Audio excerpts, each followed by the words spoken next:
Pourquoi Willoviste? En fait, c'est parce que la fonderie a pris ce nom. Notre agence d'événements s'appelait WM Événements à Paris. Et il y a 15 ans, nous nous sommes installés ici, dans cette ancienne fonderie de Pantin.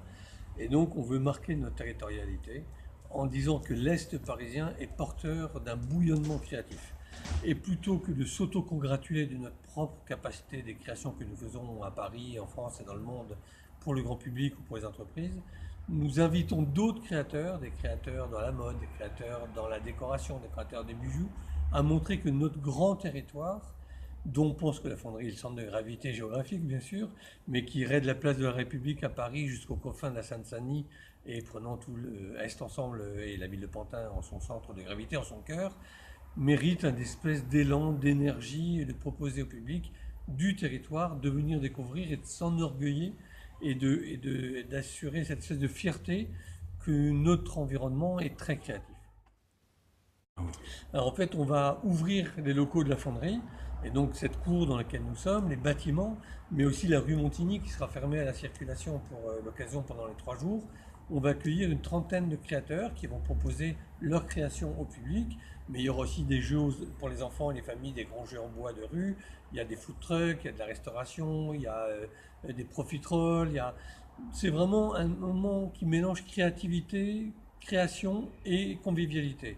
Et nous qui sommes dans le métier de la création d'événements tous les jours, on a voulu non pas montrer un de nos événements à nous, mais participer avec la ville de Pantin, avec Est Ensemble, avec les acteurs locaux, à la naissance d'une dynamique, d'un projet de territoire qui commencerait par cette première initiative qui a lieu ici dans cet espace un peu clos, mais qui ne demandera qu'à grandir dans les années suivantes.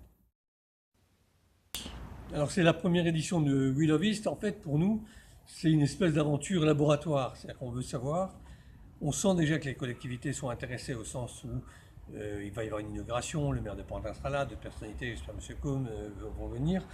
Mais on commence à avoir des réactions d'associations. On commence à avoir des réactions d'autres entreprises de Pantin qui disent « Ah, c'est pas mal, on va venir voir ». Donc on est en train d'éveiller, je pense, une forme de curiosité, mais on a notre propre curiosité. Est-ce qu'on va accueillir en tout 300 personnes en 3 jours ou 3000 ? Si on est plus près de 300, bon, ça aurait été un sympathique anniversaire des 30 ans de notre agence. Si c'est 3000, quelque chose se sera passé.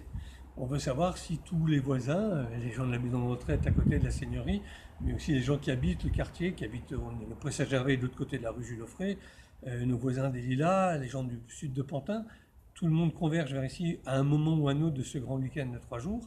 C'est le week-end de l'élection présidentielle du premier tour, donc on se dit que les gens seront par là, puisqu'ils vont voter, donc passer après le voter, ou passer avant voter, mais la veille déjà. Et peut-être que quand ils vont venir à 1 ou à 2, ils vont dire « Ah ben c'est sympa », ils vont appeler leurs copains, leurs amis, il va y avoir un bouche à oreille.